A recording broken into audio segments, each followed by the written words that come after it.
This is CNN Breaking News. Breaking news, a helicopter has crashed onto the roof of a skyscraper right in the heart of New York City near Times Square.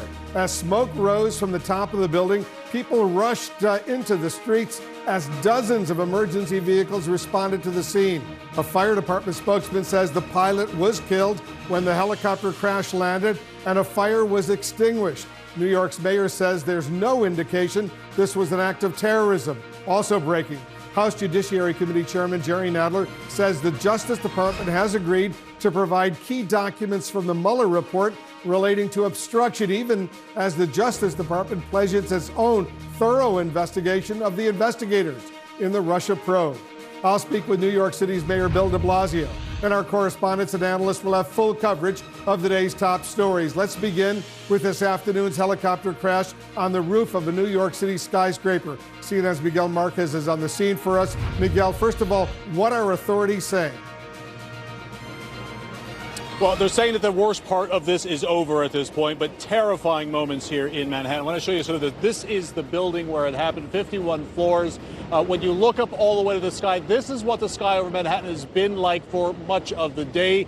It is unbelievably lucky that if it is only the pilot that is dead in this, that the city here has dodged a huge tragedy. Tonight, one person is dead after a helicopter crashed onto the roof of a building in Manhattan, sparking fire and panic as people tried to escape from their offices. There was a moment in which we all couldn't get out of the building immediately because we're all just backlogged in there. The victim is the pilot and believed to be the only person on board. Rescue 4 to Manhattan. Rescue 4. On the way to flight 6, any further information? Oh, reported plane crash on top of the building. I have no particular information. That's what that is. 1356. In a tweet, the New York City Fire Department saying the fire sparked by the crash had been put out, but fuel was still leaking from the wreckage. Still unclear if the pilot intentionally crash landed on the 51-story building, perhaps in an effort to save lives. The preliminary information is that there was a helicopter that made a forced landing, emergency landing, or landed on the roof of the building for one reason or another. People who were in the building said they felt the building shake. Morgan Aries, who works on the 14th floor of the building, says it took his entire office by surprise. We were all in our chairs and we felt a little bit of a tremor, like, wow, that's something that's unusual. That doesn't normally happen. About another 5 minutes later, they said, okay, it's time to evacuate. About 100 fire and EMS units responded to the scene. I want to say the most important thing first. There is no indication at this time that this was an act of terror. Now, as we wait to learn more about the pilot's identity, the NTSB will be leading an investigation to determine the probable cause of the crash. If you're a New Yorker, you have a level of PTSD, right, from 9/11. And I remember that morning all too well.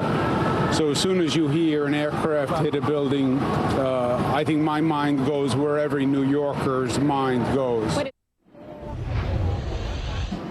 Now, I spoke to one witness who was on the 29th floor. When they went down those stairs, they were not sure they were doing the right thing because they could smell smoke in that stairwell. I spoke to another witness who was standing about where I am. He heard the explosion, looked up, saw smoke, very heavy black smoke coming off of that building, and then a piece of debris came down about 12 inches long, about 5 feet away from him. So it could have injured him. It wasn't very heavy, but it could have injured him. And then he just saw the building just started to, people started pouring out of that building as soon as that helicopter hit. But it wasn't until about 10 minutes later that all of the floors were evacuated. Wolf? Very scary incident indeed. Miguel Marquez on the scene for us. Thank you. Let's bring in CNN crime and justice reporter Shimon Prokopez. Shimon, I understand you're getting some new information. What are you learning? Yeah, Wolf. So as you can imagine, the detectives, NYPD detectives, have been at the helipad where they believe the helicopter originated from. This is the 34th Street helipad on the east side of Manhattan. And they have talked to people who interacted with this pilot.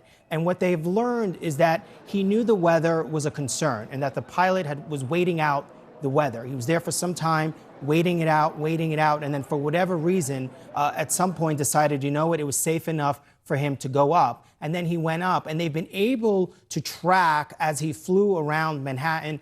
He went south from the helipad across downtown around Battery Park and then up north on the west side. And then what happens is they say that somewhere around 40th Street, they could see that the helicopter starts to have some problems. And that is when he heads towards Times Square, the area where he would ultimately crash. They don't know why he headed in that direction. They believe his destination was New Jersey, Linden, New Jersey, where the airport is there, where he was going to land. But what they don't understand is why he went from the 40s on the west side and then started heading towards Midtown. That is still very much something that they're investigating. Obviously, weather is a big concern here. The fact that the key point here is that the pilot was aware that weather was an issue. He was waiting it out. The other thing quickly, Wolf, is that they have talked to people who knew the pilot at this heliport, and they say that, from everything they know, he was well trained. He knew what he was doing. He was very well known there. So certainly a lot of folks shocked that this would happen to someone with his experience, but obviously still very much things under investigation here by the NYPD and now the NTSB. I understand you also got a picture of what the firefighters on the scene? Yeah, there's a photo that the fire department shared on Twitter, and you can see the helicopter. It is, as the mayor said, it's obliterated, entirely gone. There you see it there. So the thing burned. It burned down, and that kind of made it a little difficult for investigators to determine if anyone else was inside the helicopter. Once they started talking to folks at the helipad and other places, they realized that the only person inside was the pilot, and that's why they were pretty confident that he was the only person that sadly died. But obviously, big question here is, how did this wind up there and why? Shimon, I know you're working your sources. We'll get back to you to get some more information. Shimon Prokopez reporting. CNN's Anderson Cooper is on the streets of New York. He's at the scene of this afternoon's crash for us. Anderson, first of all, what are you learning about how unusual, if it was unusual, the flight path of this helicopter pilot? Yeah, it certainly was. I talked to Mayor de Blasio just a short time ago, and that's one of the main things he pointed out. I mean, as you know, Wolf, you don't see helicopters flying over, around Times Square, certainly anywhere near Trump Tower, even over the island of Manhattan itself. You usually see them on the periphery. All the helipads in New York, the three in New York, they're either on the west side, on the Hudson River, or on the east side, on the East River. Which is why often when a helicopter, when in the few times that it does crash, it's usually either taking off and it's in the water, or it's trying to land and it ends up in the water. So to have a helicopter landing on the top of a building, that just doesn't happen in New York anymore. They stopped having any helipads on the top of buildings in New York long ago after a bad crash on the old Pan Am building years ago. But you can see right now, I mean, that building, you can't even see the top of the building where the helicopter crashed, or whether they intentionally picked that building. I guess they picked that to make a hard landing on. But you can't even see it. It's covered in clouds. The weather is that bad. So obviously for the pilot, it would have been in very difficult circumstances to be flying in. And as you heard from Shimon, the pilot was certainly experienced and aware of the problems with the weather. But they do not know the answer at this point of why the pilot took this particular path and ended up over 51st and 7th Avenue, which is just, blocks away from Times Square, a highly trafficked area. In that direction is Trump Tower. So a lot of questions remain, of course. They hope to find out more as they talk to people who knew the pilot, as they look at what the various air traffic controllers knew. And, there's a lot of answers still to be had, Wolf. There certainly are. I know you're working your sources as well. Anderson Cooper is on the scene for us. Anderson, thanks very much. Joining us now, the mayor of New York City, Bill de Blasio. Mayor, thanks so much for joining us. I know this is an awful day, a very difficult day for you, for all New Yorkers. But first of all, do you have any more information you can share with us about why this helicopter was flying in that area?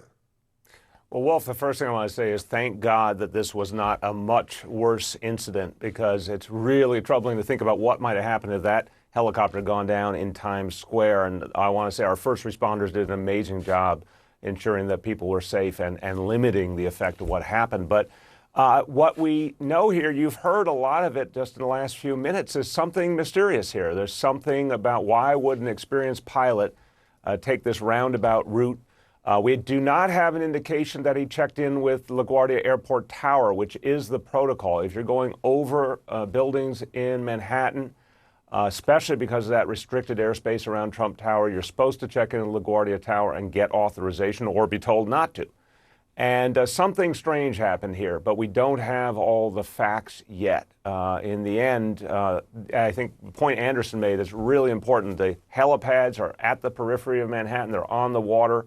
It is rare to see a helicopter going over the populated areas, and we have to make sure that doesn't happen again in the future. And I think the FAA needs to look at this very carefully and ask the question, do they need to toughen up their rules or put more security or monitoring of the situation to make sure something like this couldn't happen again? We have a picture, and I'll put it up on the screen once again, Mayor, of what remains of this helicopter. It looks like it's been chopped into little pieces as it crashed into the roof of the skyscraper in New York City. What's so weird is that it took this roundabout route going from the helicopter station on the east side down through the southern part of Manhattan and making a U-turn and coming back uptown. Yeah, Wolf, it's extremely strange. And look, we have, as I said, the first thing I said when I held the press conference earlier, there's no indication of terrorism. There's no indication of a threat. Now, every New Yorker, the minute I heard it, something hits a building, you immediately worry that it's terrorism, because we've lived through that. We all feel that deeply and painfully from 9/11. But no, this was something very different. I've seen some of the video, and this appeared to be the pilot acting very erratic. Didn't look just like something that would be mechanical for some of that route. We don't know what was going on with him as a person, and I'm not going to speculate, but it may have been something personal. It may have been something affecting his psyche or substances. We don't know, but this is very unusual. If he was trying to go back to his home base in New Jersey, this would not have been the way to do it. So we need to know more about him and what might have been going on now. But thank God, in terms of the incident itself, no indication of an attempt to harm anyone and no indication of any ongoing threat to the people of New York City. Because we do have some video of a helicopter flying along the East River just moments earlier. Is that the video you're talking about? Was that the video of this helicopter pilot? As far as we understand, it is, and we need to confirm that. But if the NYPD sources I talked to believed it was, and it looked like very erratic actions by a pilot in control. Did not look like a helicopter that was crashing or losing altitude or anything like that. It looked like a series of purposeful moves that were very erratic. So we need to know a lot more about what was happening with this individual at the time he made this decision to take off. I'm having trouble following why he would have gone back up over Midtown Manhattan if his destination was well to the south in New Jersey. Something doesn't follow here, but that's why we're doing the full investigation. What if anything, can you tell us about the helicopter pilot, Mayor? Everything I've heard is long-time experienced pilot. I guess most of the work he did was shuttling around executives. This is the heliport where a lot of executives from Midtown Manhattan go, so that would be normal, that would be the kind of pilot who'd be working there. Apparently let off an executive earlier in the day and everything was normal. So this is really strange for a number of reasons. But Wolf, it does beg the question, thank God we have not had in the city proper, in Manhattan proper, a major incident since that horrible Pan Am building 1 year ago that really ended the practice of helicopters landing on building roofs in Manhattan. There have been several tragedies for sure. They've happened right at the helipads or out over the water. This one, though, begs the question about the sanctity of our airspace, not just in Manhattan, but all over this country, particularly in major urban areas. And we have to make sure the FAA has this under control. We have to make sure that they have the ability to really monitor closely. And if there is any pilot with any kind of problem or a situation where a pilot should not be flying, we have to make sure the federal government has the tools to make sure that happens. Because again, we had some kind of miracle today that whatever was going on with this pilot, he landed squarely on that roof. And as you saw, a huge hit. That helicopter was obliterated. There was a fire on top of that, but it was all contained on that roof. Under another situation, that helicopter could have gone right down in the middle of Times Square. Who knows how many people might have been lost. So we have to make sure the federal government does its job here and really make sure that there are the safeguards in place that New Yorkers need and all Americans need to make sure something like this doesn't happen again. I know you got to run, Mayor, but very quickly, were there any communications this pilot had after he took off and before the crash with anyone? So, Wolf, any pilot, again, any helicopter pilot who wanted to ask the permission to go over Manhattan, particularly anywhere near Trump Tower, requires the permission of the tower at LaGuardia Airport. So far, very preliminary information. We have no indication that this pilot sought permission. We have no indication that he was in communication with LaGuardia Tower. That adds another element of mystery to this situation. An experienced pilot would know that they were not supposed to go over those big buildings in Manhattan without the approval of LaGuardia Tower, and we're going to confirm that. But so far, we have no indication he was in contact with LaGuardia. Mayor de Blasio, thanks so much for joining us. We'll stay in very close touch with you, with local law enforcement, with the fire department. Obviously, a horrible situation. Could have been so much worse. Thanks so much for joining us. Amen. Thanks, Wolf. All right, we're going to stay on top of this deadly crash. There's also other